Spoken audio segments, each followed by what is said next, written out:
Welcome to the Art of Relationshipping. Tonight, I have the great honor of inviting some very exclusive people to join me, and we're going to talk about how to find love now.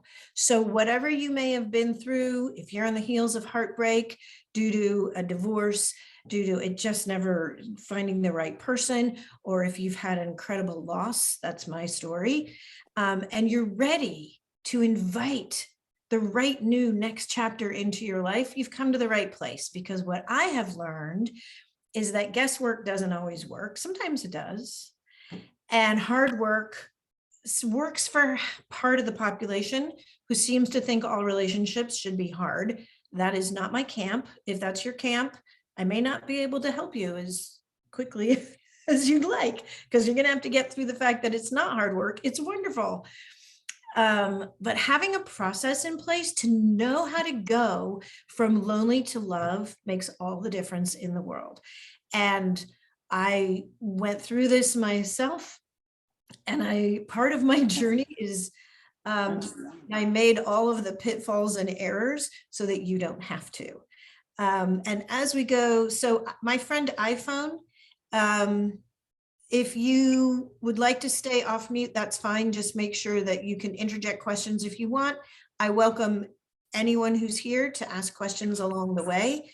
And we'll make this an interactive thingamajig. And then I've left enough room toward the end so that you can really ask anything you want. Let's move the needle tonight.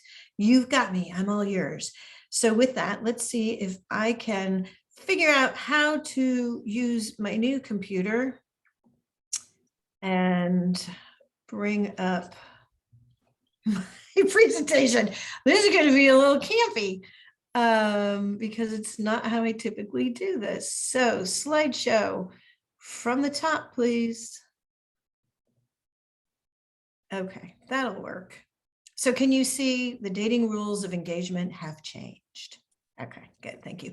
And again, actually, no, don't talk in the chat. I can't see the chat. Typically, I have two screens so I can play it all, but tonight, I'm working on only one screen, whew, like the olden days. I am in the midst of writing my third book, which I hope will also be an international bestseller. This is my working title and working cover. We'll see how it goes, because I really want to help you attract, keep, and enjoy the right love in your life, because life is better with good love in it. And typically, we find ourselves in a position where we may be successful in every aspect of our lives, but not so lucky in love. And I say the dating rules of engagement have changed because so often we didn't have really good role models to model how we want to be in a relationship, or there was no like guide to it. And what may have worked for our friends or the people that came before us, it just doesn't mean it's going to work for us. So I'm doing all the things I should have done before we started. Sorry, I don't want my phone to interrupt us. So this is where you may find yourself. I know I found myself going, how do I find the right love for me? I was scared for my life to date online. I thought I couldn't afford a bad date. I felt like my kids couldn't afford for me to go on a bad date. It's exhausting, frustrating, boring, disappointing. I'm too old, too fat, too set in my ways, too undesirable, too X, too Y, too Z. And can't the one for me just knock on my door? If you could just deliver my person, that would be so good, which actually doesn't really work, because you still need to go through the relationship cycle from chemistry to casual to committed. But what are the steps to do that? Because here it sometimes doesn't it feel like you're on an island alone, and it might be fun at first, or you can enjoy, the 7 palm trees. I didn't actually count them. And the clear water and the fishing, but then it's like, you really want somebody to enjoy this little idyllic lifestyle that you have created for yourself. And you want to share life's experiences together or divide and conquer some of what's going on, because it is one thing to live your life on your own and know that, yes, you're totally capable of doing this. It's another thing to invite someone in to share the experience. And we are literally wired to reach out and build community and share our life experience. And it's only through our life experience that we know that on the day that we die, we know we really lived. But how do you find the right person? And they really do need to be the right person, because even sitting next to the wrong person on an airplane is too much time to be spending with the wrong person. And how do you find this right person? Are the messages that you're sending attracting the relationships that you desire? That's the question I have for you, because I'd say that's the number one mistake that people make when they're saying, okay, it's just before I'm ready to be relationship ready, but how do I even find this person? Maybe I'm just better off alone because I don't know that I'm willing to go through whatever it takes to find a partner. But I feel like in reality, this other person is saying the same thing, wishing they could be sharing life with you, sharing what happened during your day, sharing, going to work, sharing retirement, sharing a new opportunity, celebrating life's big events, sharing the challenges and how you're going to go through them, bouncing your ideas of your day off someone, knowing that your contributions are valuable and valid and valued. Pillow talk. I really missed pillow talk. And these are the kinds of things that make life that much more meaningful. You deserve the right love for you. But how do you do this?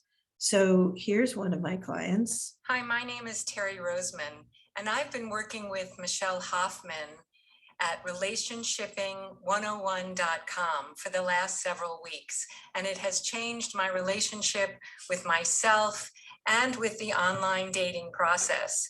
Whatever type of relationship you are interested in working on, Michelle Hoffman is the person to reach out to help guide and coach you through the process.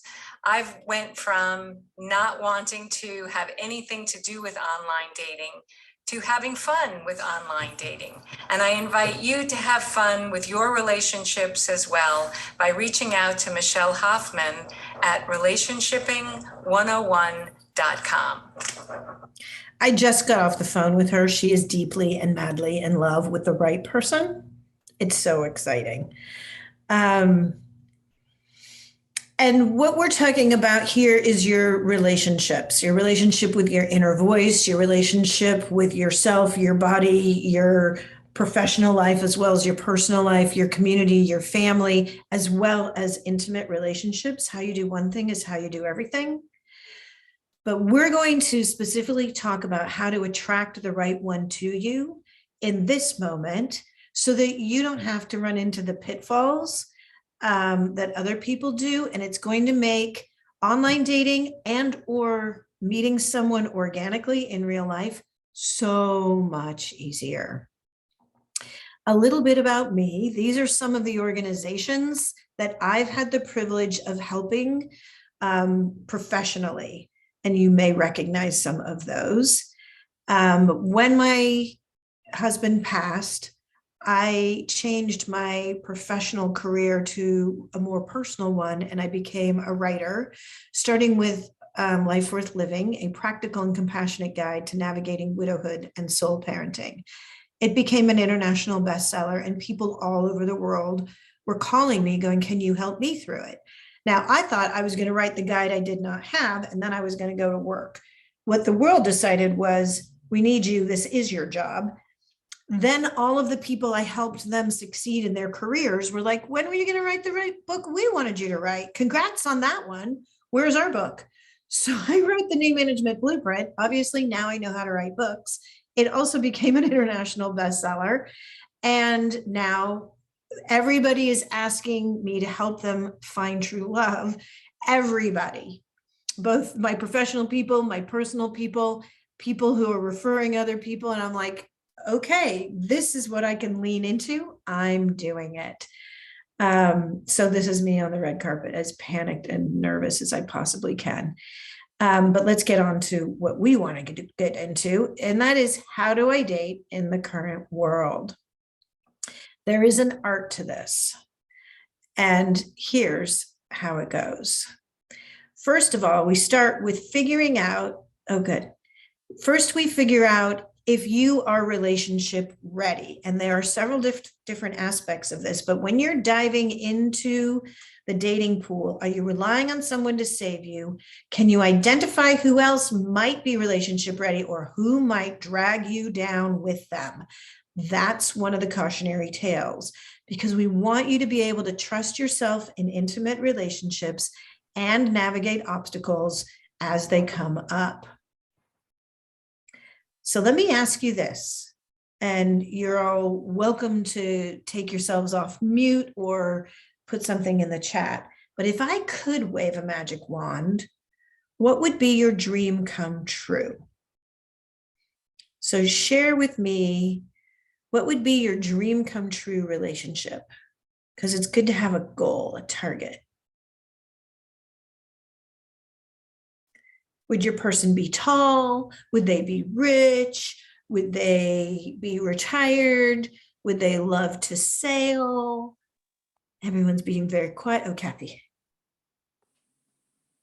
Is it easier just to talk then? Yeah, come talk with me. This is an interactive. I have I have a list.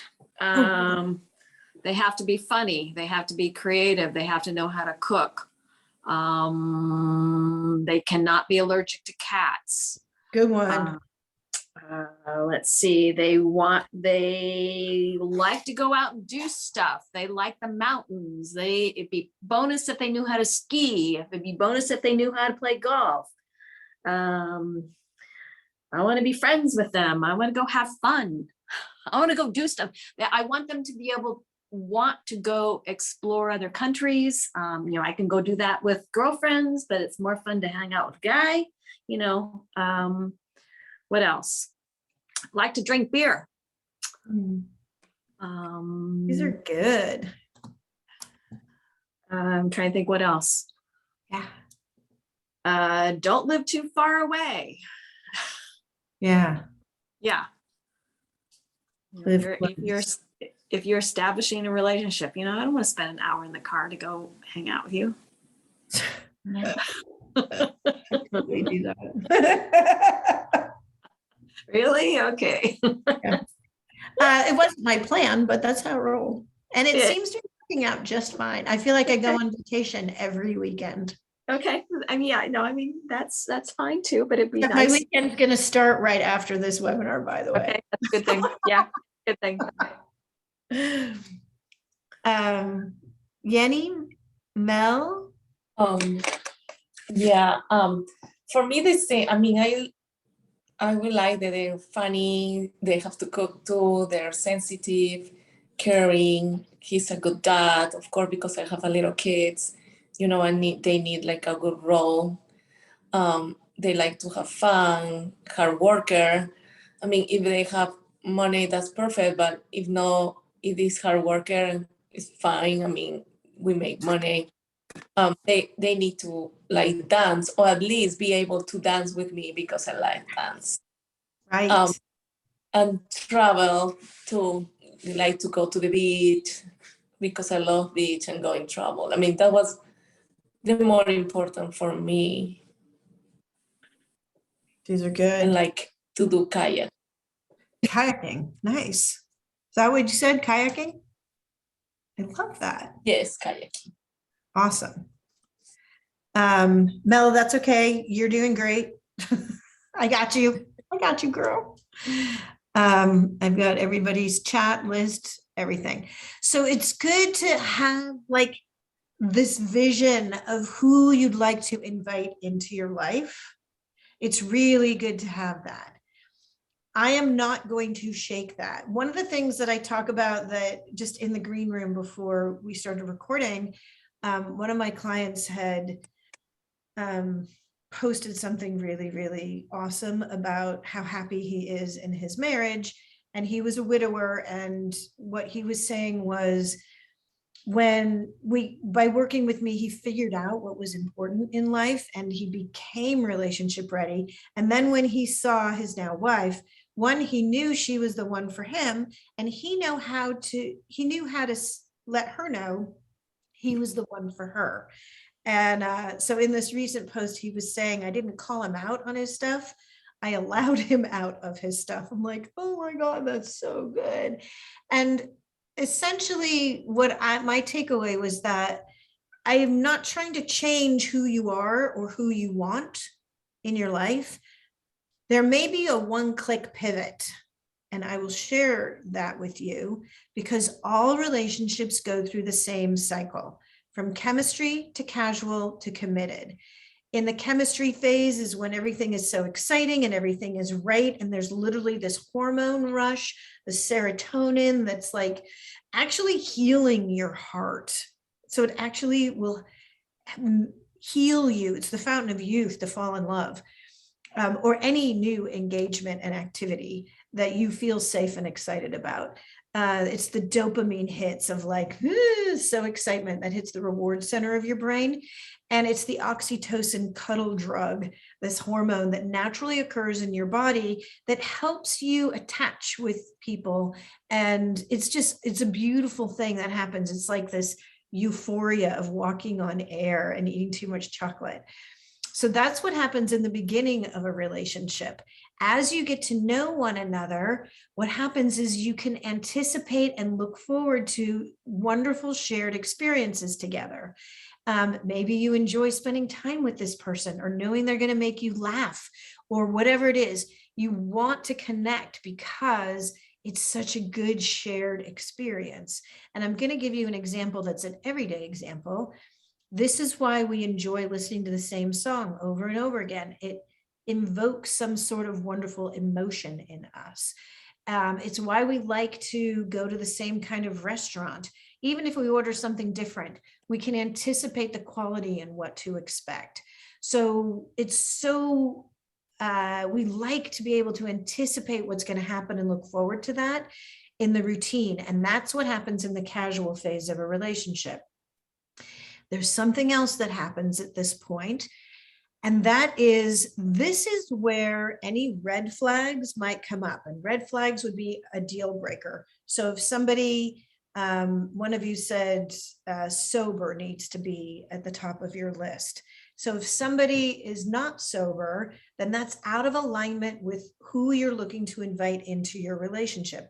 If they just don't wish to dance, that might be enough of a reason to not invite them into your life.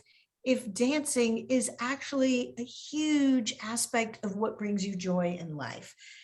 If it's somebody who's really a couch potato and doesn't want to go out and adventure, or he doesn't enjoy a beer as much as you do, because those types of things came up in this first round. So knowing what the deal breakers are and just clearing them right away is a really good way to set their tone for the relationship. So red flags, typically, what would be red flags for you? I put them into I didn't mean to put words in your mouth, but what would be a red flag deal breaker? Like, this is a no-go, I can't do it.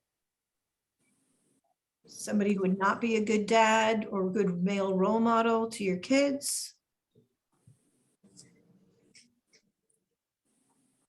Allergic to I think that cats, good one. allergic to cats. Deal breaker. I think somebody also who actually is an alcoholic or a sober alcoholic, because I would feel guilty about wanting to go drink beer. Yeah, I agree with you, because it's something that you enjoy that, maybe they wouldn't think much of it, but yeah, I get you. Because you're not sharing the experience. Part of drinking beer for you sounds like you're sharing the experience. Yeah, and it's like people who go drink wine, go to wine tasting. Mm-hmm. To me, that's going and drinking beer, because you get to try different kinds of beer and compare them. That's why I like to drink beer. So it's a very, and we can bring this up now, sensual experience. Yes. It's not like, and that's how we take information in from the world through our senses. Yep. So being able to see, taste, touch, hear, smell things, that information comes into your brilliant brain, and your brilliant brain is going to interpret that in as data points. And then you're going to decide, what's my emotional response to that? And by being able to share those things is really a wonderful way to share life. So understanding what your deal breakers are straight away so that you don't waste your time or theirs with the wrong people. So I know, especially in the online dating world, the majority of the people in the online dating world are avoidant attachers because they are looking for the holy grail to just naturally come to them. And anxious attachers, if you don't know about attachment style, we can go into that at another time, but an anxious attacher is going to say, I just want to please you. And if something is out of alignment, they think there's something wrong with them. And an avoidant attachment style person, and there's no right or wrong or good or bad in any of this, is going to say if something's out of alignment, it was somebody else's fault, and they're going to escape that to maintain their ego and identity and not get hurt. So they'll want to not lose their independence. And then there's the secure attachers who those things aren't relevant as much to them.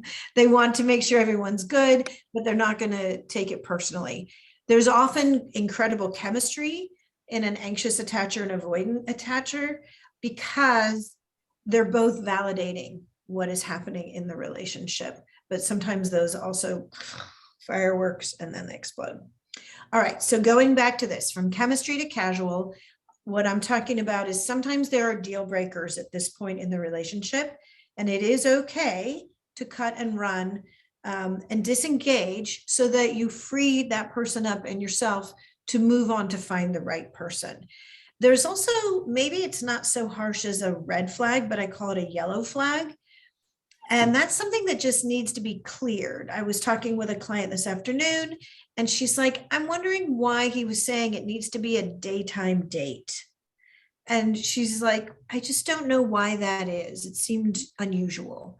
And I'm like, the reality is, it's important to ask, what is it about having our, second date be a daytime date? And she then is going to go into this tailspin and come up with 1,000 reasons why he might have said, I'd really like for our second date to be a daytime date.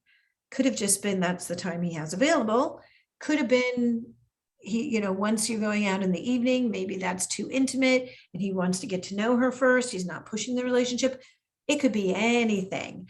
So we put this in yellow flag category. If it's something that is a red flag deal breaker, then it's raised up to that. I'm guessing that when she asks him about that, instead of guessing what the problem is, we're not mind readers. Ask the question. It shows interest and curiosity and engagement. It's going to be sending her into a green light to the move forward into a connected, committed relationship. And I would anticipate that it's going to be cleared and they are going to decide that they're going to continue to date and go out again. And that's the commitment, which would then send them back into chemistry because they're both going to be very excited about sharing time together. And with that, back into the chemistry phase, you get all of that euphoria all over again. So this cycle is actually a spiral.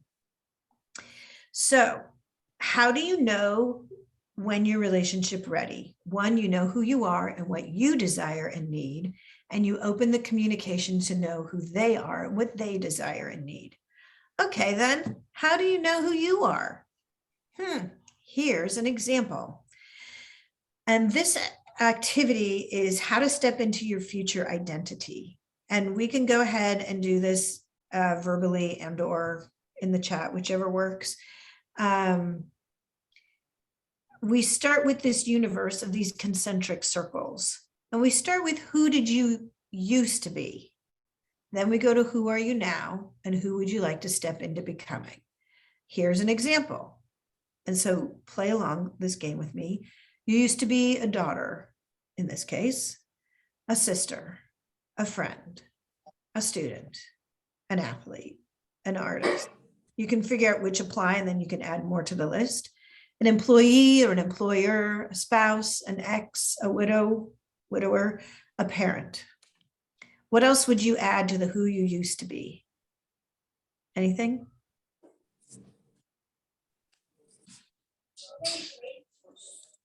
You can customize this.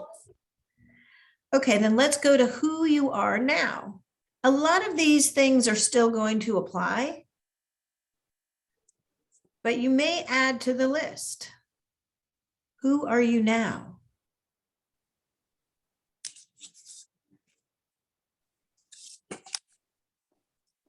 And when you're looking to attract someone, it's super important to attract someone to who you are authentically now, because again, so often people will like put themselves out there as this like shiny celebrity who's, I don't know, it's something that you're not, that's airbrushed, for example, and you just can't maintain that level of airbrushing of this perfect life.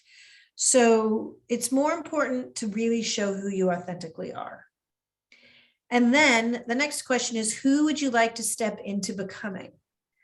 Kathy, for example, you mentioned that you were retired. So now your life choices are changing. You don't have to get up and be a certain place or act a certain way to make sure that the organization you're working for continues. You are your own master now. So how will you change, and who is an appropriate person to invite in given those changes? Are you asking me? Yeah, especially because I needed a drink of water. Right. So now you want to be a partner, an adventurer. Chime in anytime. Still a sister. I'm a retiree, world traveler. Good. So I made some up. Philanthropist, yacht captain. You know who I hang out with. Okay.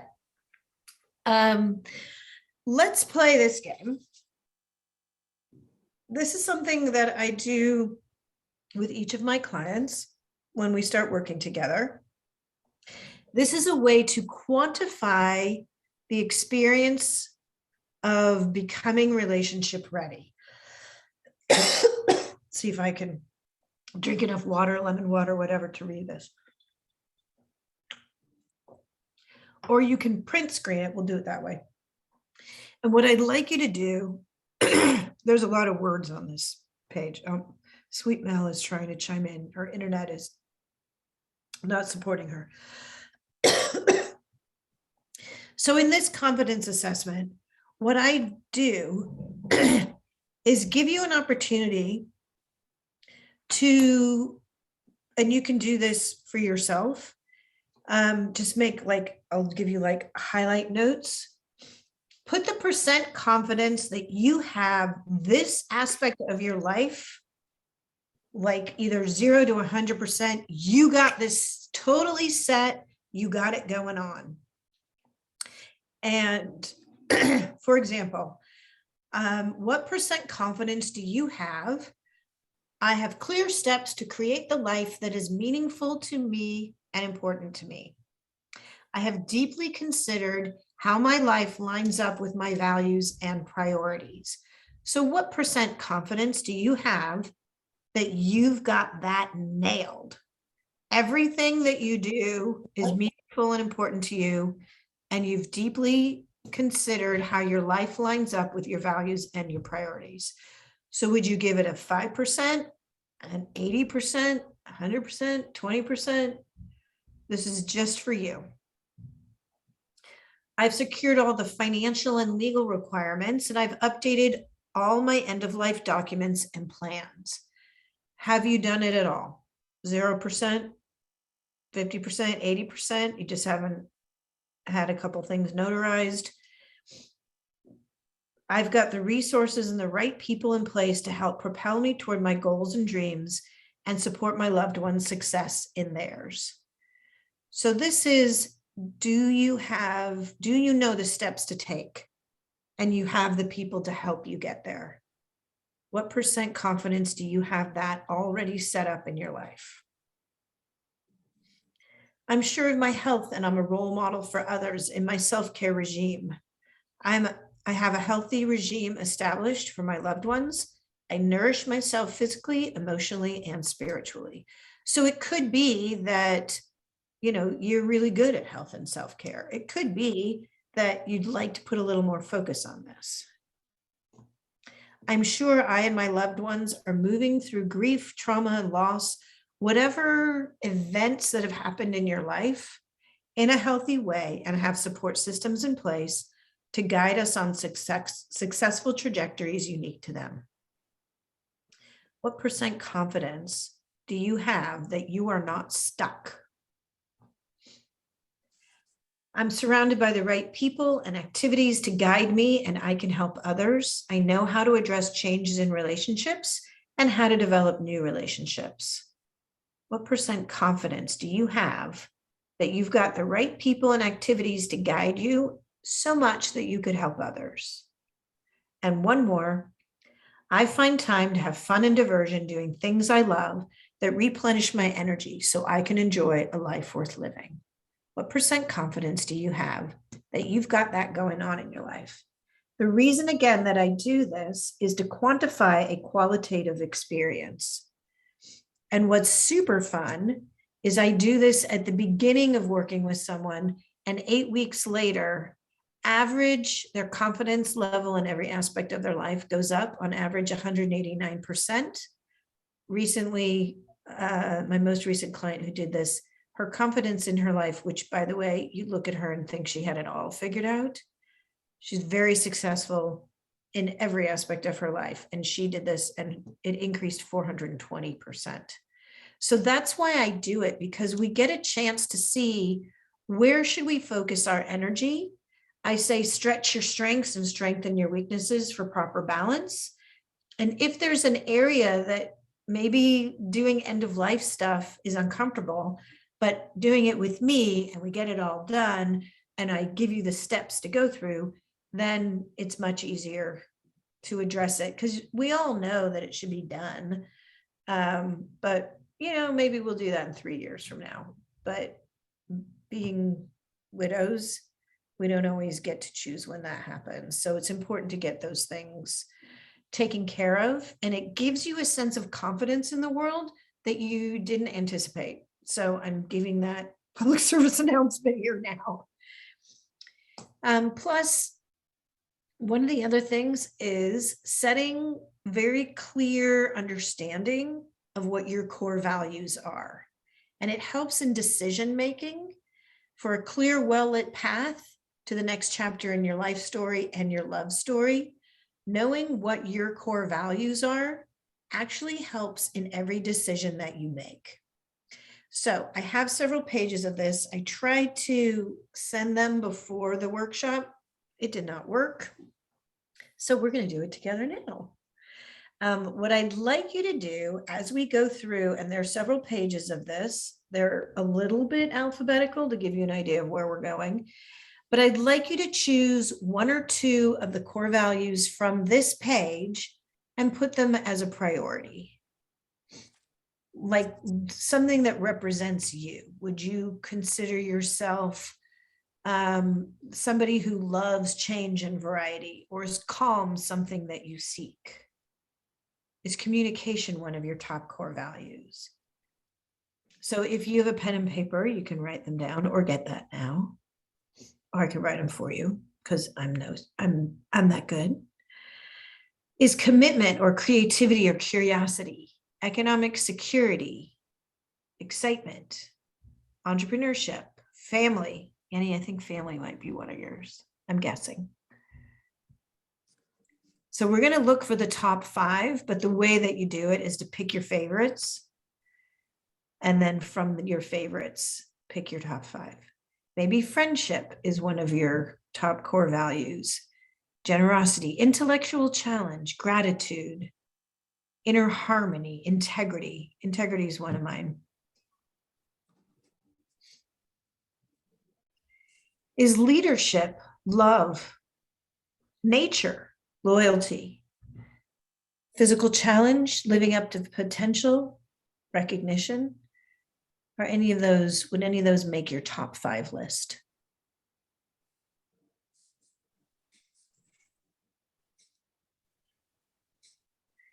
How about pleasure, self-respect, responsibility, accountability, stability, tradition, spiritual growth, trust? And the beauty of this list is that you can go through and figure out your top 5 core values, and then they don't have to be the same values for the person you're inviting into your life, but complementary values would be good. You want someone whose values line up with yours to some degree. And this is the last part of this list.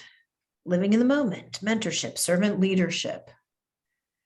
The one thing that's been added to this list in all the years that I've shared this list is fun. Fun is not on this list. I could probably update that here. There's no way I'm going to try and reorganize it and alphabetize it though.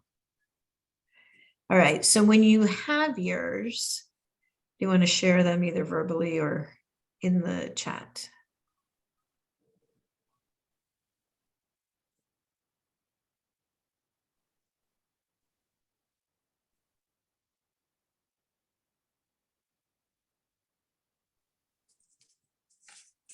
All right, just share with us what you've got. Doesn't have to be a perfect list.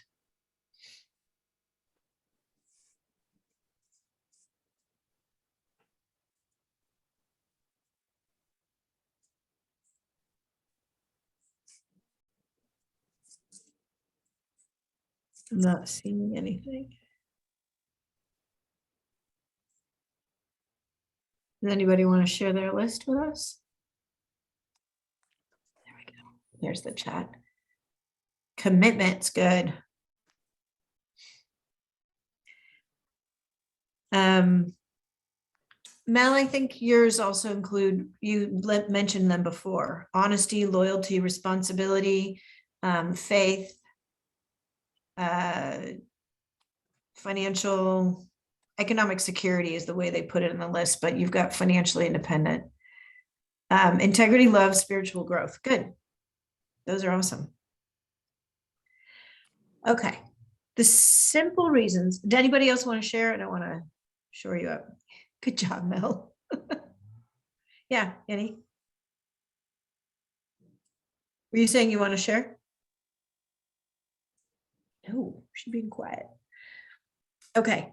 This adventure, creativity, humor, friendship, nature, and fun. Those are awesome ones. Thank you.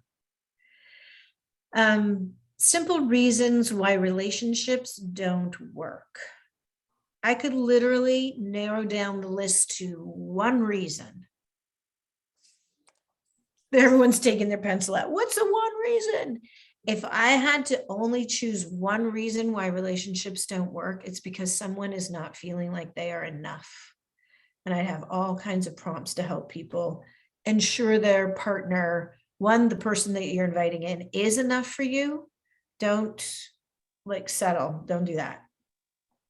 But finding the person who like thrills you, who you're thrilling, that just snowballs into its own euphoria. It's fantastic. So the number one reason why there's challenges or relationships are out of alignment is because one or both of you are feeling like you're not enough. So you can evaluate that whenever, if ever it comes up. But here's the reason that when we're looking for someone, why things go awry. It's called the Thatcher Effect. And this is a picture of beautiful Adele. And your brain right now is making sense of this picture. But here's in reality what the picture looks like. And it's very uncomfortable to see this picture this way. And it's like, wow, how come she looks so lovely on one side? And on the other, if you just turn that very same picture upside down, it is not comfortable to look at. Our brains are finishing the picture for us so that we can find a sense of calm. So I'm going to give you a sense of calm by turning it back upside down and showing lovely Adele here. Because in reality, what we tend to do is we finish the picture, but we don't have enough information. So this is when I was talking about in the casual phase of a relationship, this is when you want to clarify things. And if you see something that causes a red flag, ask about it because you're not a mind reader. Maybe it's a yellow flag and you just need to clear it so it can be a green light, go. Or if it's really a reason that is not going to work. But what happens is we go, oh, I get to go out on this date. This person's going to be amazing. I'm going to get all dressed up. I'm going to separate time on my calendar. And then you go and you're like, wait, you're allergic to cats? How did we not figure this out before? Oh, wait, you don't want anything to do with children? Ugh, you don't have a sense of faith? And it's like, why didn't we figure that out before? But what happened is your brilliant brain is finishing the picture rather than actually clarifying that. So I want to encourage you to ask those questions. You now have a list of your 5 top core values. When you're going out into the world organically or online or however you're meeting people, practice asking open-ended questions that would demonstrate that somebody loves adventure, that somebody would really appreciate going for a wine or beer tasting so that they can enjoy the subtle differences in different beers. Maybe it's because maybe somebody with really good adjectives would totally like appeal to you, Kathy, because you would be like, oh my God, he's so much fun to go out and share a beer with because they know how to describe one thing or another. There's such a good sense of, like, somebody with a good sense of smell and palate might be a nice match for you because of that. So rather than assuming and finishing the picture ourselves, really clarify things and make sure that you understand who that person is that you're attracting in. It's going to make it so much more fun. And what we're doing essentially is screening for the wrong one for you. And, you know, they're not a love connection. Let them go. Let them find their person and free you up to find your person. And it's very okay to be completely specific at the very beginning of what your deal breakers are. Other people might be off-put by it, but in fact, you're screening them out. And that is what you want to do in this relationship funnel. Then how do we align people in a relationship? We're going to look for what's right. And that's what I'd like you to go and do when you are going out and engaging with people. And I want you to practice with everyone, not just potential intimate partners, but go and figure out what are those unique attributes that are going to make for a green light relationship. So evidently, this is really hard for people. Although it's easy for us to figure out what's wrong, our brains are wired in such a way, it's hard to figure out what's right. So I have done the work for you here. And of course, you're going to have your own list. I've given you a start. What I see over time is that relationship green flags that say, or the green light go, someone who has a sense of responsibility. They support not only their own personal growth, but yours. They practice self-care. So they are self-reflective. They demonstrate that they can maintain long-standing friendships. They have a sense of empathy. They can show vulnerability, spirituality. They're self-sufficient in many ways. They're not going to be relying on you completely for everything. They have hobbies. They honor your boundaries and others, and they can set their own. In fact, they have a sense of self and they are self-assured. So these are what we would call the relationship green flags. You can add to this list. Does anyone have anything to add to this list that should be included?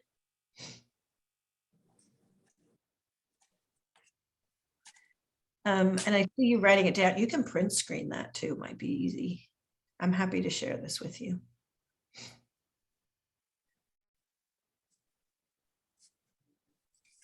Consider this. If your relationship challenge is along the lines of, I am stuck in the same patterns deep down, I don't feel worthy, I don't trust myself in intimate relationships, and I don't know how to navigate obstacles, what would be your dream come true? I know how to attract the right person and co-create a healthy relationship. So stop imagining, start doing. This is the step-by-step process of how to begin building a successful relationship. So this is the program that I've put together.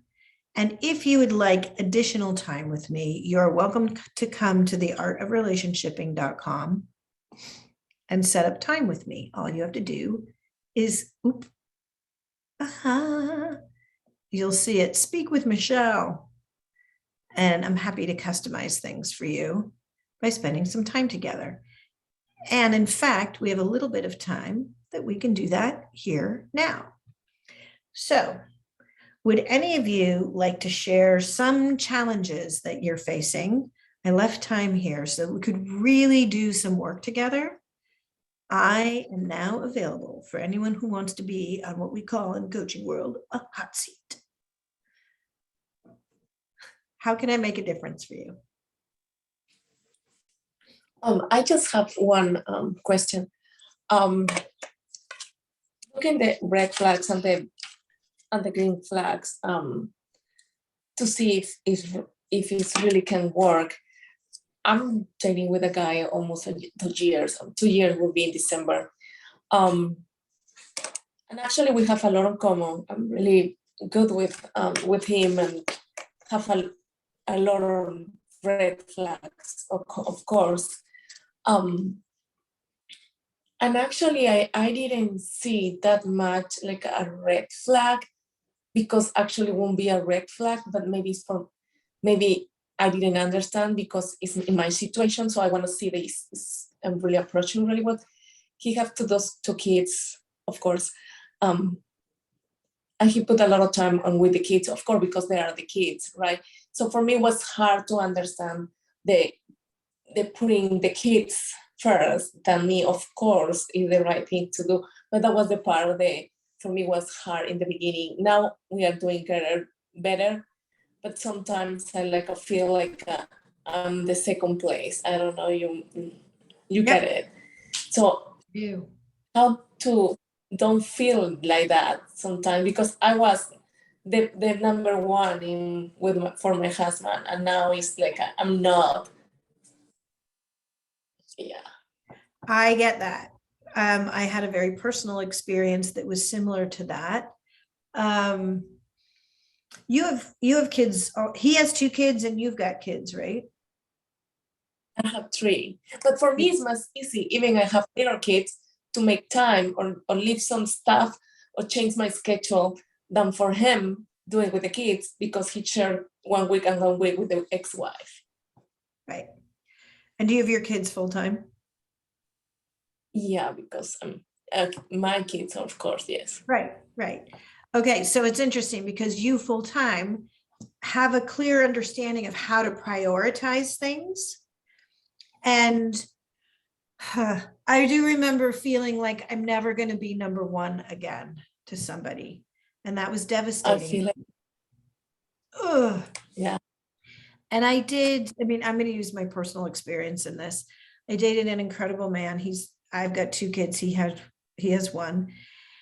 And as the relationship continued, I became lower on the priority list. The more he, trusted that I would show up, the lower on the list I got. And I'm like, honey, I feel like I'm number 7 here. And I itemized, the other 6 things that were always taking precedent. And he's like, yes, you are right. So he and I are not dating anymore. It's been many years, but I'm like, And I had to decide, am I okay with being number 7? And through the conversation, it became clear I was not okay with being number 7. So one of the things that I talk about early on in relationships is anticipating somebody else's patterns. So you actually shared some insight into this, that he has 1 week on with his kids and 1 week off. So it could be that when he's with his kids, and at this point, after 2 years, it sounds like you really, I'll ask this question. Do you want to continue to be with him? Now it's better because almost 2 years, one of the kids going to the college, because we talk about it. I tell him what I feel. That's good thing that I have with him. I tell about my feelings and everything. And he told me that he didn't know that I feel that way, and he feels sorry, and he will do better because he doesn't want to feel. And he did great. I mean, yes, he did great. When he's with the kids, sometimes we go and stay together because his kids are teenagers, older. So now it's getting better, of course. But my question is that okay that I feel that way? So I'm going to ask you the same question. It's a yes or no answer right now. Do you want to be with him? I just love him. I mean, it's just that part that I think is That's just not my question. Yes or no? I want the knee-jerk Yes. response. Do you want to be with him? yes. Okay, that's the first primary thing. Because you're like, when you're hesitating, I'm going to be like, I have questions. But it may be you were hesitating because you gave me a full sentence. That's why I was asking. I want one answer. I want one clear answer. So let's assume it's yes, I want to be with him. You're welcome to change your mind at any time. I'm not going to hold you to anything. We're not going to be connected to the outcome. So one thing that I've seen just from the bit of the story you shared is that you decided not to make him be a mind reader, but you were actually telling him, I'm concerned. You said it in your own way. I'm sorry, I couldn't repeat it back exactly in your words, but you were concerned and you were feeling lower priority because he puts his kids first, which as parents, we realize the importance of that. And you still want to be on the priority list. So by sharing your feelings with him, that's a healthy way to approach a concern, a yellow flag, a red flag. It concerned me when you said, oh, there's lots of red flags. Of course, there would be red flags. You do not have to have a lot of red flags. There should not be a lot of red flags. In fact, it should be clear. There should be no potholes that you can be like, oh, this is going to be bad. This is going to be dangerous. We don't want that. So we can, we'll clear that. Do you think there's any reason that there may be problems in the relationship that could be red flags? No, that's what we are always talking. We never have a big fights because we always talk. Okay. Even when I get a little spoiled, he knows how to deal and talk to me. We never fight. We just talk. But it's not another red flag that I have with him. That's what I'm saying. This is the guy. That was the part of I feel that way. And a lot of friends say, it's normal that you feel that way because you was the wife and your husband. And now he have kids. And of course, his kids and you, but you are not here. The kids going to the college and then you will be only with him. We're going to adjust this in less than 3 minutes. I just wanted to make sure I cleared the first things first. Is he who you want to be with? Are there any red flags that should be deal breakers? So I can't get to the answer until I know we're safe along the stepping stones. Okay, let me think of some other things that were in the way. One of the things I would like to acknowledge him for, when you were saying, I don't always feel like a priority, he did what I call the 4-step apology really nicely. Acknowledged that that was just a fact. He addressed the very specific thing you were concerned about. He didn't get outlandish or change the subject. He acknowledged it. He apologized for it. He made it right by saying he would make an effort, and he committed that he was not going to do that anymore. So that's what I call the 4-step apology. Just gave me an entree to share that with you. That was gorgeous. Then the next thing is this, understanding that he's going to focus on the kids for 2 weeks or a week, and then he can have a little bit more freedom to bring you in. So it's week on, week off. That can change whatever, but we're just going to use that as the model for the moment. Knowing that all relationships go through the same cycle, from chemistry to casual to committed, but relationships run linked together like Olympic rings, because not only do you have a relationship with your kids and he's got a relationship with his kids, you have a relationship with each other. I don't have enough fingers for this, so use your imagination. You have a relationship with each other. There's another thing happening. His relationship with his kids becomes more intense one week and less intense the second week. You also have a relationship with work. You have a relationship with your community. You have all these other relationships going on. Let's focus on the relationship with his kids, because that's where your concern is. Rather than feeling overwhelmed and putting lower on the priority list, what I'd like you to do is shift your attitude, and you can just try this on and see how it fits, because what it feels like is you're feeling like a victim, that they're getting all the attention and I'm not. And I would like a little more of you. So that's like bringing the second or third baby home, and the first and second are like, wait, why do we want that kid around? We're gonna have to share mom's attention. Same thing is happening here. So rather than feeling victimized and being lowered on the priority list, how would it feel if you then decided to surf that wave and be the reward he gets to come to when he doesn't have the kids?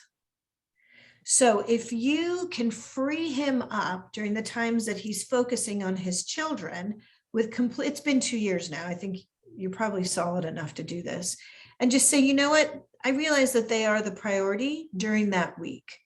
Here's what it would please me, or I would love to get a connection with you, because I don't want to be ghosted during that week. I need to know that we're still here.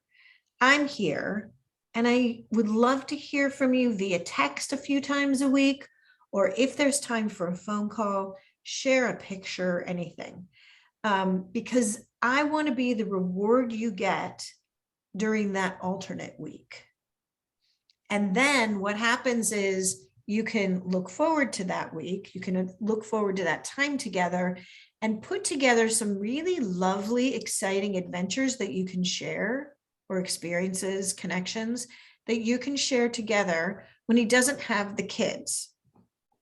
By doing that, you're pushing things all the way into the chemistry phase, and you're going to be very excited because we're going to go hiking in these beautiful mountains next week.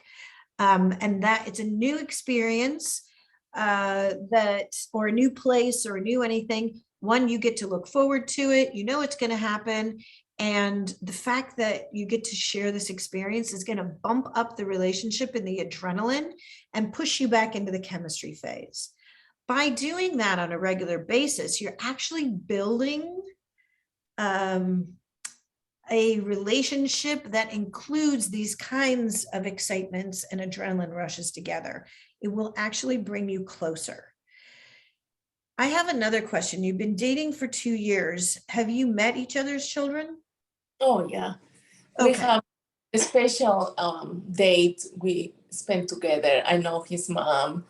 He knows my mother-in-law. I mean, my parents. I mean, he wants Mary, of course. For me, it's like it's like I don't care for a ring or for get married. Just get together. We talk every day. I mean, he can go sleep before talking to me in FaceTime every night. He texts me like a beautiful. I mean, it's amazing relationship that we have. The only feelings that is that I tell you that sometimes I just feel like maybe it's because I'm me, but then I have amazing relationship with him. He's very romantic and send me a beautiful message every day almost. So, it's like I don't think anything that he have almost everything that I like it. I mean, it's just I can believe actually that I was able to feel in love again with another person that is not my husband. Right. I know. One of the things I needed to hear out loud was you can have more than one soulmate.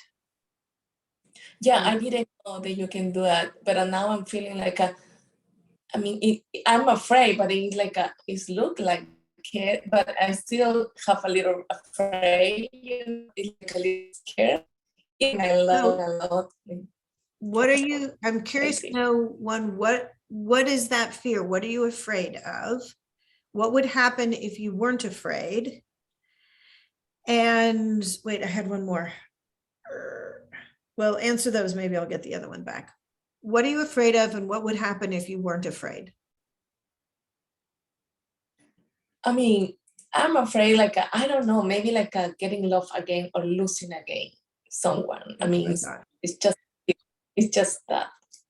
Is it the pain of loss is so great, you're hesitant to love again and feel that potentially feel that loss again? Yeah, maybe it's like that. Even it's not blocking me to love, but it's sometimes it's like, oh my gosh, Mary, what about it happens again? It's like, oh, it's like I think. So let me ask you this. Is it already too late for that? Married or not, it sounds like you've had 2 years of really good relationship. And I'm so sorry that you lost your husband. We get it. You're unfortunately in company who understands. It's a pain that, I mean, I never thought I could love again. I'm going to give you an example that's not related to you, just so that sometimes it's easier when it's not you. I'll use my son. Through our series of events, my late husband had a 5-year cancer journey. He was young. We never anticipated this. But my son's best friend, since the first day of kindergarten, moved away. And that pain was so great. These two were like puppies together. Now they're 18 years old. We actually drove up to see him. I drove 10.5 hours for my son's birthday present. They're still like little puppies together. It's so good. But when he was this young and his father was ill and his best friend moved away, it was so painful for him.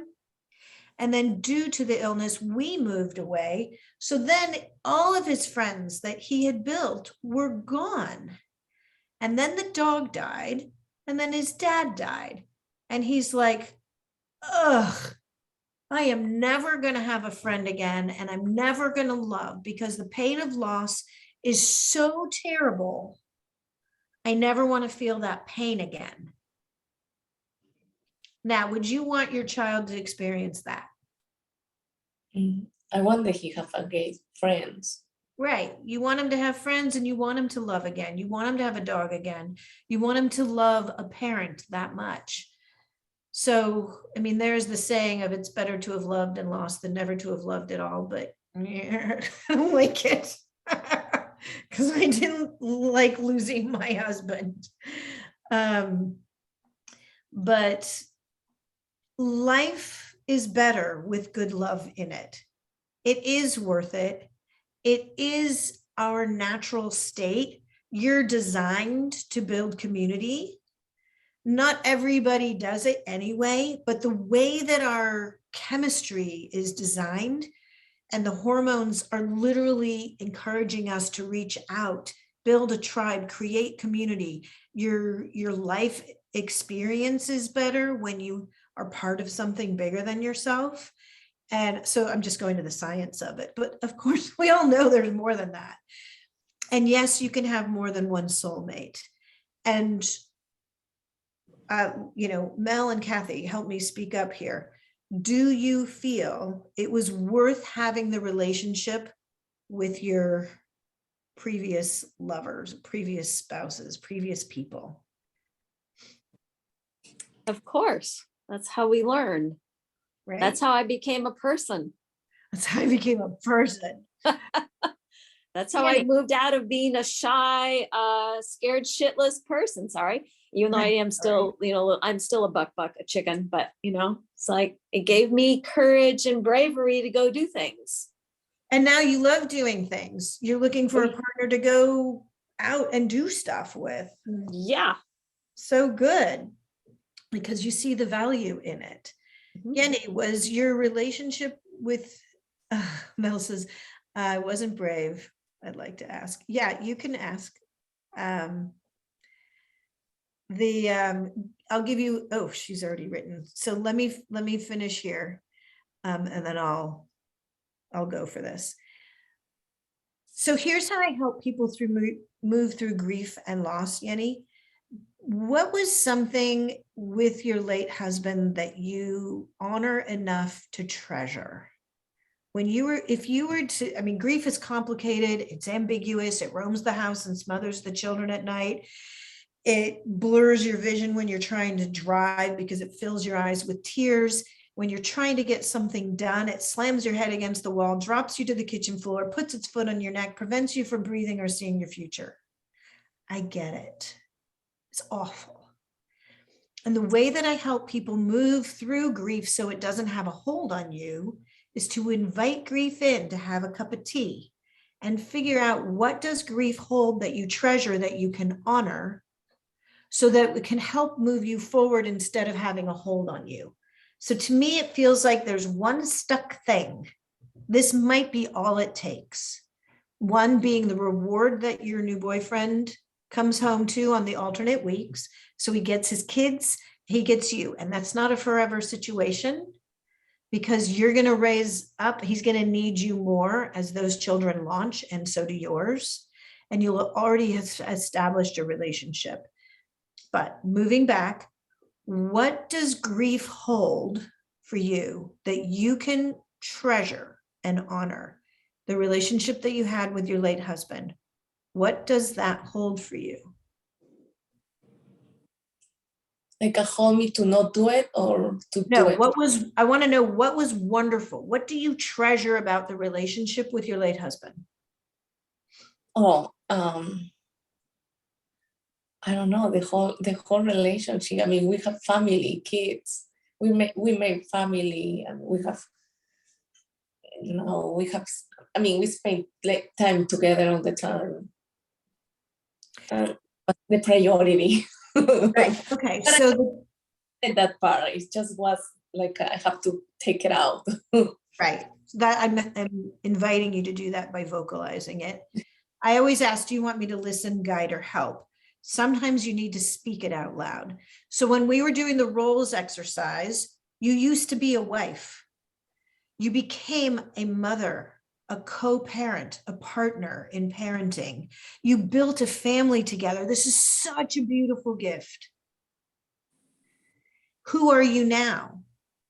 As much as I wish I could give him back to you, I don't have that skill. I don't have that magic.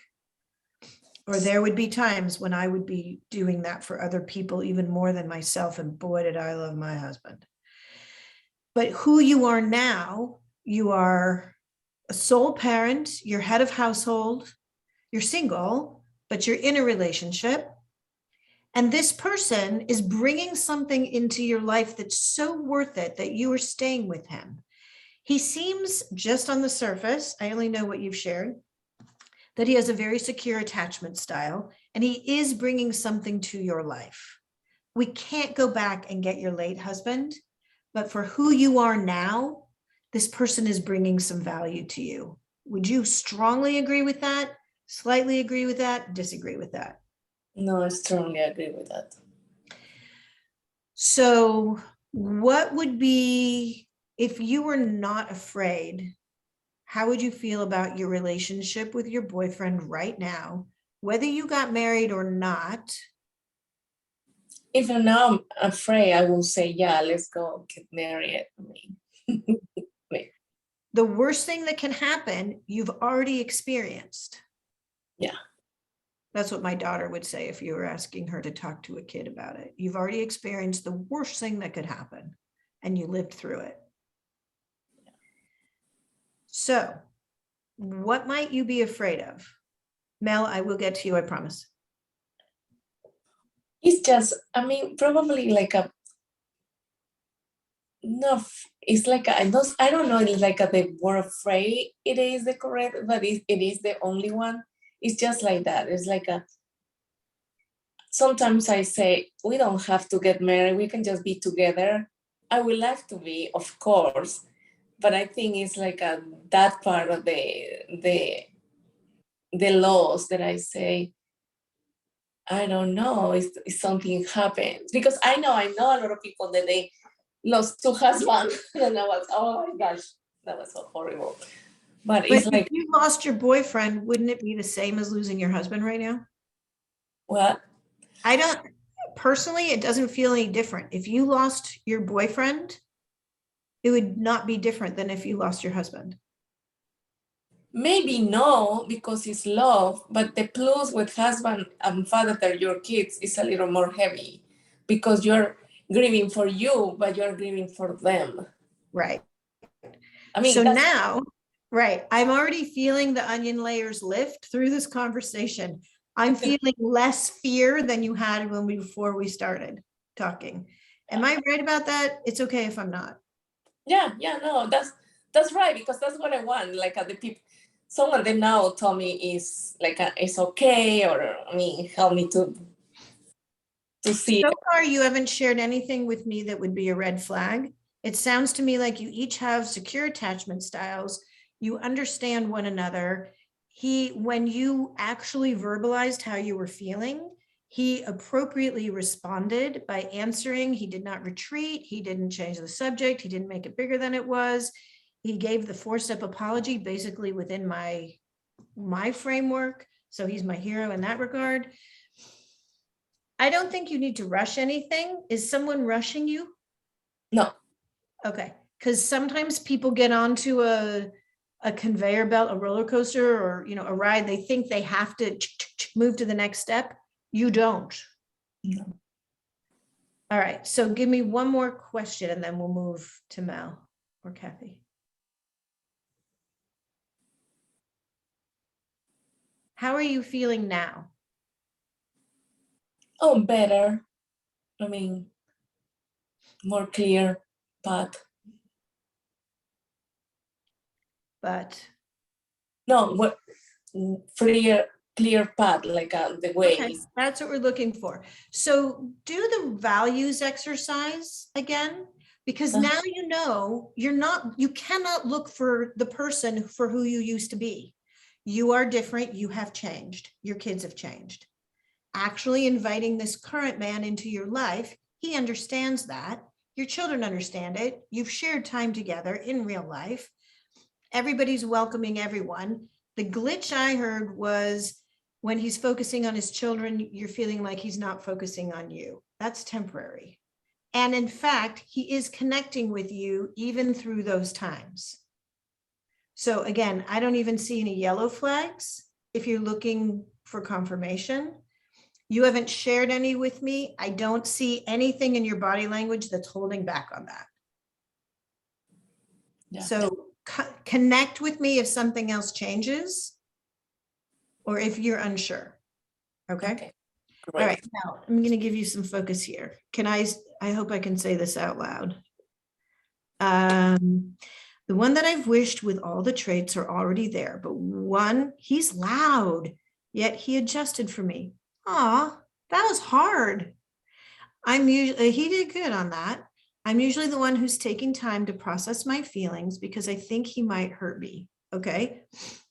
It resulted to him being so obsessed and so jealous of everyone, even with my colleagues. So it frightened me. I stepped back. It did not proceed. Before that, there was another man. I felt he was just too perfect for me. He got all the traits. He asked people to be with me. I stepped back, so he thought I was not interested. My question is, those traits I've asked are already in the man. How do I welcome him without me falling in love so easily? But I make him feel he's valued and respected. We both are progressing toward good long-term relationships, heading to marriage. I don't want to make high expectations that will break me if it doesn't happen.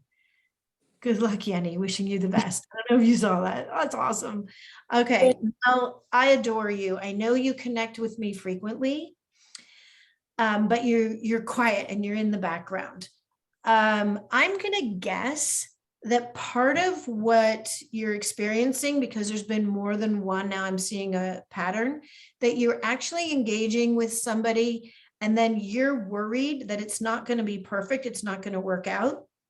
So you disengage to protect yourself and keep, yes, okay.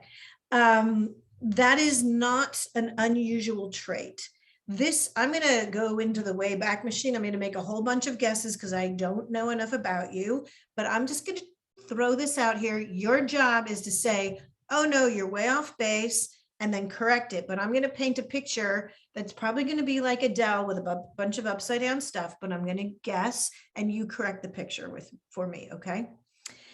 When you were young, you're born into this world and there's like 7 things that you need to get taken care of to reach homeostasis, contentness, happiness, whatever you want to call it.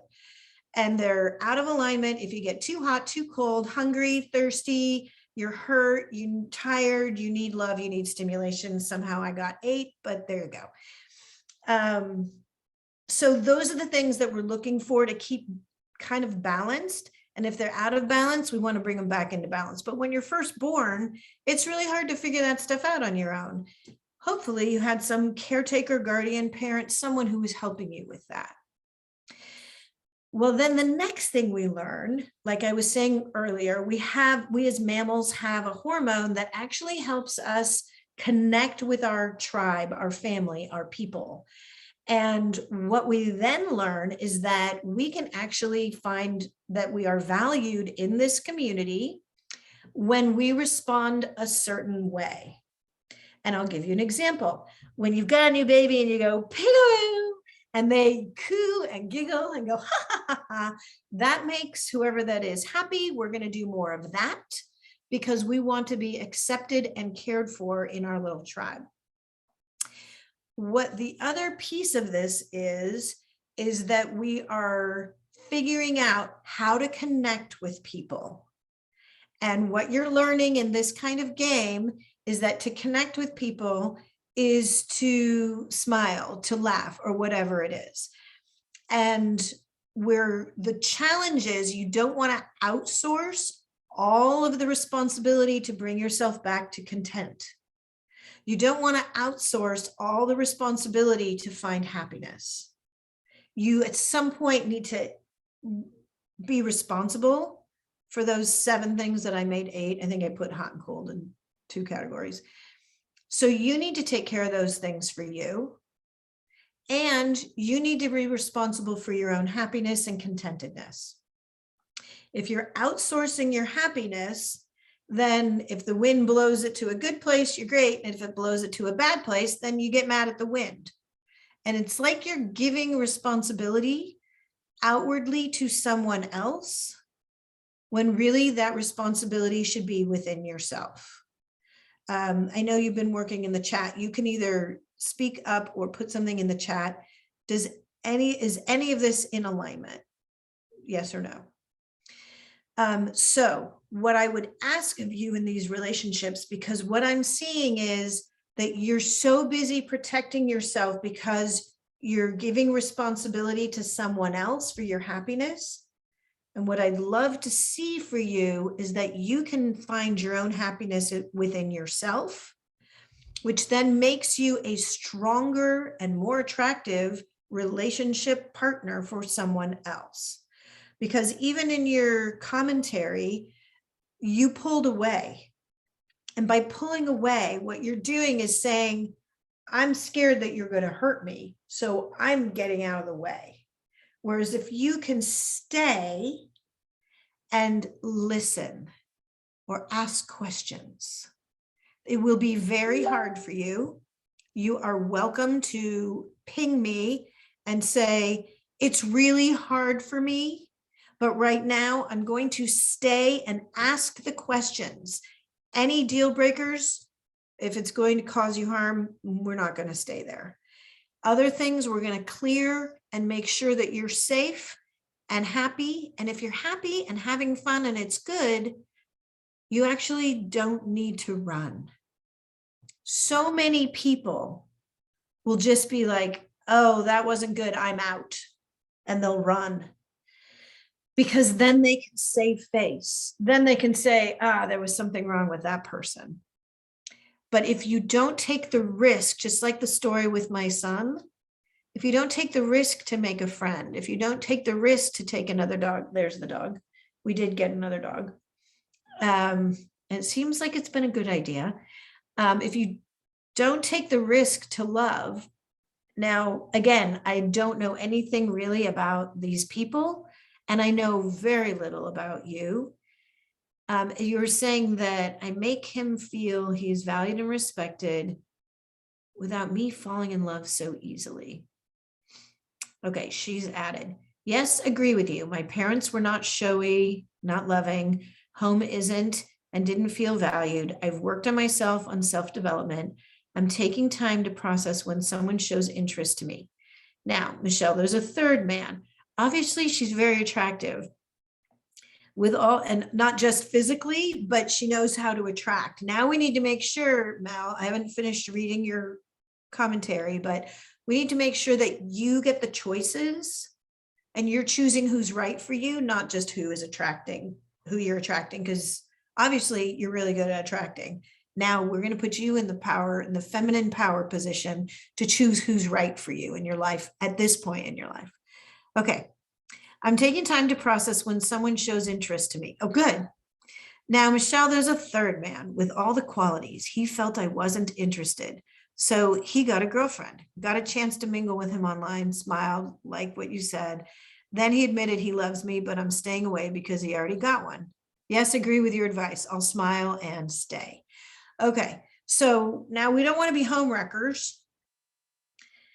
But do you think that this man is the one for you? Because if you're not sure, let's not mess things up. Okay, she says yes. All right, so what I would say is just let him know you're available. Is he still with this girlfriend? That muddles things. I'm not a home wrecker. This is really hard now. Because do you believe that he believes you're the one? And the only reason he got a girlfriend was because you took off and he was protecting himself. He got frustrated with me because he got a girlfriend, or he got frustrated with you and he got a girlfriend to protect himself, just so that he would feel whole. Yes, and yes, and yes. Okay. Here's my big advice. Remember, the one big reason that relationships are out of alignment, I'm going to go to it. He's not feeling like he's enough.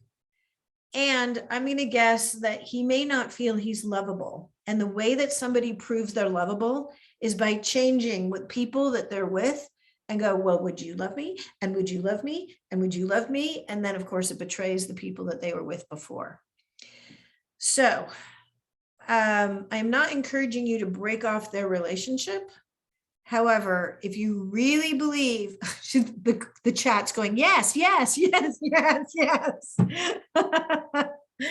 And then she's laughing. I don't want you to break this off because you gave him a clear signal. He followed the signal. Got to respect him for that.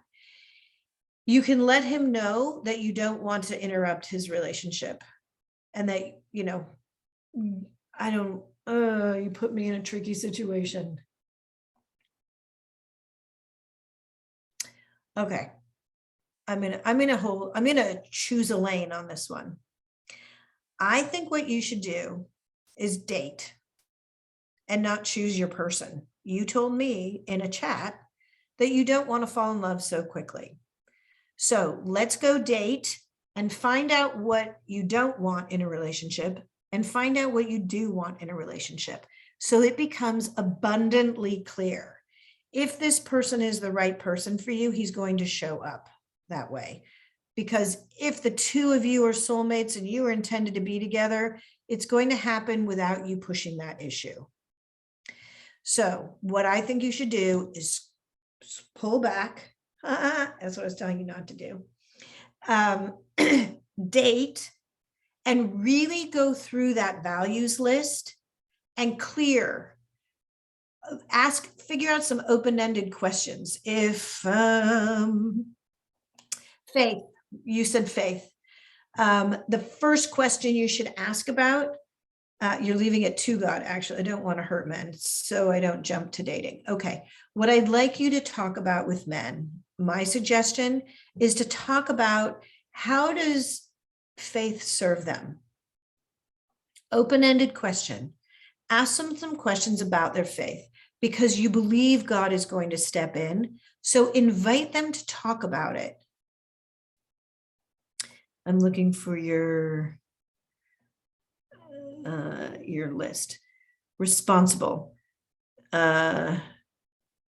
gentleman, honest, loyal. So loyal is going to be key. And if this wonderful and deserving man or the last three men may have been loyal, however, you didn't give them an opportunity to demonstrate that. So they had to pull back and go. So you can ask about tradition that they share with their family. How do they share holiday celebrations? How do they, I mean, you don't want to go right into money. Don't go into money and politics necessarily, but if religion and financial independence are important to you. So watch the way that they treat people, the way that they treat resources and revenue to see how financially stable they are. You'll understand how kind and generous they are by the way, not only that they're treating you, but the way they treat other people. And you're going to make sure that they are sober and they're honest and they're gentlemen. Okay, so those are go through the values again and see which values you'd like to invite in, because you kind of have them there, but figure out some open-ended questions to ask.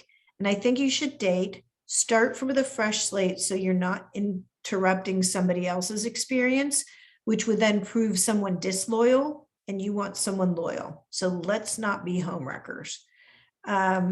If for some reason they show up again, it's going to be God is going to bring that to you, I would imagine. So does that give you a place to start? But don't rush into it. You need to allow the relationship to go from chemistry to casual to committed. Don't jump in.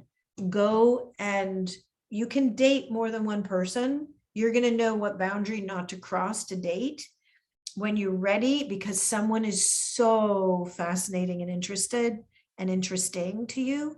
You're going to want to let everyone else go and pursue that path with them.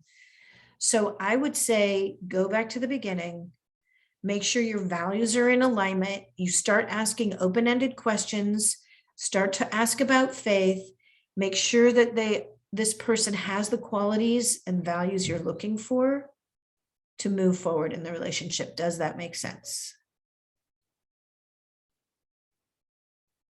Is that yes from before now? Okay. Normally the pattern is I process my feelings, they get frustrated, so they leave and go find someone. Okay, yeah. Right. So what I'm going to ask you to do, and you can ping me when this happens, is to stay.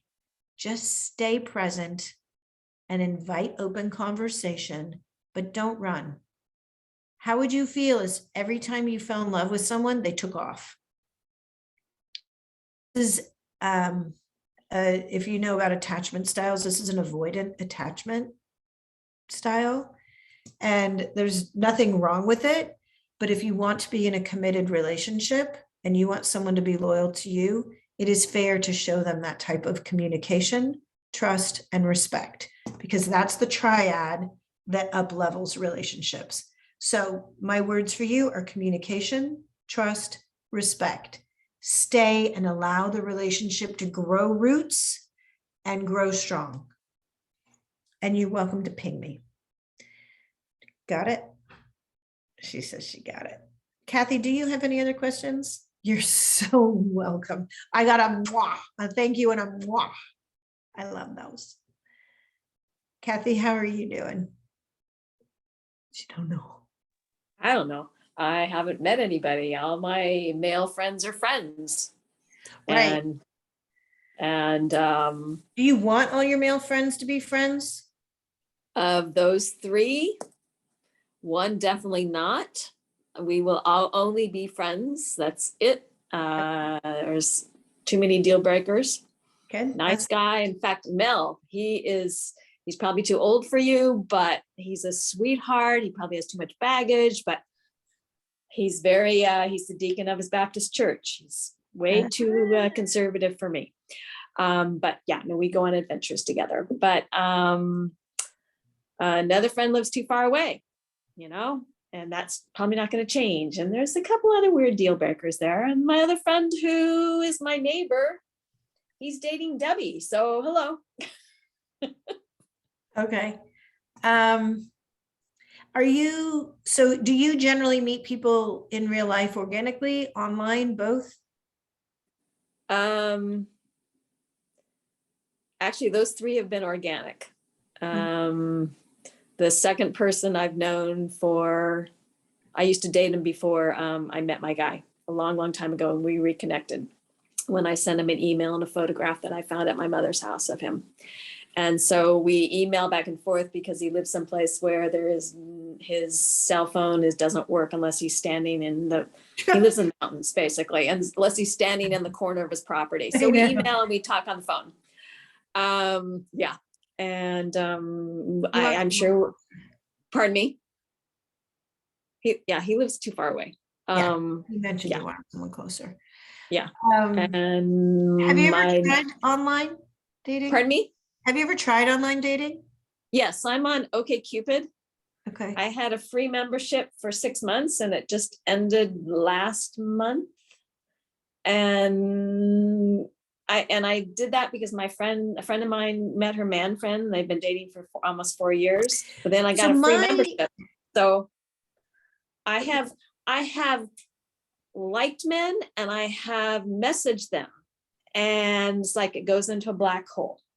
And often the men who have liked me right now, I can't see any of the likes. I think there's something with the analytics with it. I think as your membership ends, I think all of a sudden, all those people who they've been keeping in that secret category, all of a sudden, like, I'm serious. It's like, oh, I'm sure there's a bunch of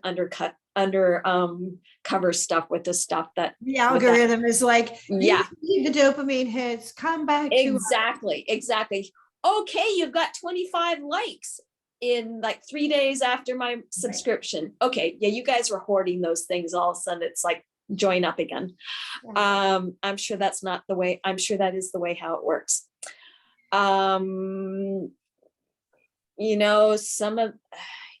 And actually there's some people I've kind of kept as liking. I'm trying to figure out what to say to them, okay. So as a message. This is all good. My view on online dating is it's a lot like junior high. Exactly. We have these hormones raging. We're as uncomfortable. One arm is growing faster than the other arm. We literally separate those kids out. And then we're just so grateful to the teachers who are willing to tolerate the smell and the misbehavior. The misbehavior oftentimes is us trying to try new things and seeing if they work or don't work. And that's really the beauty of it. And that's how I see online dating, because it's really about going in, jumping into the dating pool, seeing what works, seeing what's right for you, seeing what's not, and being able to clear out the clutter. So like Michelangelo supposedly said, he literally just cleared away the stone so that the marble sculpture could be there. That's what we want to do. We want to just clear away the wrong ones so that the right ones are there. Now, again, knowing who you are right now and who you'd like to invite into your life. I loved your list. That would be on your profile. Please make sure It those is. are on your profile. It is. And that the pictures that you've got are representing you and sending the vibe you'd like to send. Mhm. Yep. Then it's a matter of just, swiping. This is me swiping left about the people who are like, you're clearly not, clearly not, clearly not. And then you go, oh, then the first set of questions is going to be all based on those core values that we came up with. And you want to ensure that, what was an adventure that you went on that you really enjoyed? What would be something you think we would enjoy? So open-ended questions to talk about adventure. When was the last time you played golf and how many times did you laugh? So it's really asking the open-ended questions that are going to demonstrate that this is the right person that's going to fit into the core values that you've got. Do you see how that changes everything? Yep. Okay, so then you get cleared on the, hi, how are you? The other piece is when you're communicating, you want to match the communication. If they go, hey, go, hey. And if they say, oh my God, you sound so interesting. The last time I went to a beer fest and they had 7 different types, but really I could only drink one because then I was toe up or whatever it was because it was so big. So then you go, oh my God, I went to an Oktoberfest and I wore a lederhosen and everybody, blah, blah, blah. We did the polka with the beer on the head. So you want to match, I'm making this stuff up. Yeah, I did that. I did that in college. Hello. But you want to match the communication. So if they say a couple of sentences, say a couple of sentences. If they, see, I don't encourage game playing. At the same time, don't give away the store and give them your whole autobiography when they're like, happy Wednesday. I'd be like, I hate you. So that should give you an idea of what to say and about how much to say it and about when. Then if you're ready and you go, this person's kind of interesting, I'm considering up-leveling them because you're the one who gets to choose, right? Here's what I'd like you to do. You said, Wait, go back. Wait, back. You're saying what to say, how much to say. What was the third one? when to say it. When to say it. Got it. I'm a note taker because I have to go back and read this and process. Okay. Then what you're going to do is if you find someone interesting enough to go, you know what, I actually want to meet them virtually or in real life or on the phone, something. What I'd like you to do is this, one of those, or if they're saying, hey, would you like to talk on the phone? Here's what I'd like you to do. So get your pen ready. Would you be willing, you can just quote me on this. Would you be willing to share your Facebook page, a LinkedIn profile, or professional page to demonstrate you are who you say you are? You ask them. Ask them straight up. Yep. There are some people who are going to be like, no, that's rude. And it's like, if you're not willing to tell me you're a real person and that you are who you say you are, and here, I don't know why I go there. You've already learned that I'm a little silly. I imagine that one day I'm in the bathroom and I've run out of toilet paper and he's watching the game and there's a big play. And I'm like, honey, can you get me some toilet paper? If he's not willing to tell me who he is and that he's a legitimate person, he is not going to stop watching the game and get me toilet paper. That's not the right person for me. I don't know why that's the image that came to my head, but he's not going to go out of his way to prove that who he is. Then no, I would like someone who can, I don't need to be taken care of, but I would like to be cared for. And if you can't even prove you are who you say you are, you're not going to be getting the toilet paper from me if I need it. So it's the toilet paper litmus test. Then you start the conversation. And what I would encourage you to do is show an intention. This is all about you. It's not about them. What would you like to have happen? Let's say in the first, let's say you're having a phone call. What I'd like you to figure out is, do they like beer? What was the best beer they've ever had? And where were they? Is where they were, did that make the difference? Do they laugh? Do they make you laugh? Because funny was the first word I wrote down for you. I want to know that they're creative and they like to cook and they golf. And there's something I can't read. Ski. Geez. I'm looking for things that my significant other did and didn't do. So I'm looking for things to fill in all those things I missed with him. He was a great cook, and I still want somebody to cook, but he didn't ski, he didn't play golf. So I was like, I want somebody to come in. We didn't go to the mountains. I want to fill in all those things that I missed. Right. And don't wait for someone else to go do that stuff, of course. No. And we I have don't want you to girlfriends that play golf with. backfill the position. We want you to go forward in a relationship with someone. All right. I just want to make that clear. Okay. So we now know who they are. We now know that we're clarifying the things that you want in your life, because you're writing a big chapter 2. Mm-hmm. You're looking for love. You're looking for what will happen in your retirement, because this has got to be good and you deserve it to be good. So those are the right kinds of questions to be asking. Then when you go out on a date in real life, choose someplace that you haven't tried or that you would like to try, or there's your favorite seafood restaurant, or it's a day that you just feel like, let's go out on Thursday. I just want to get dressed up. You're in my city. I know a great place to listen to music if you want to, that's free. And so it's like you can do something that you look forward to doing. And this person gets to be your companion along the way. So there's not as much pressure on them to do whatever.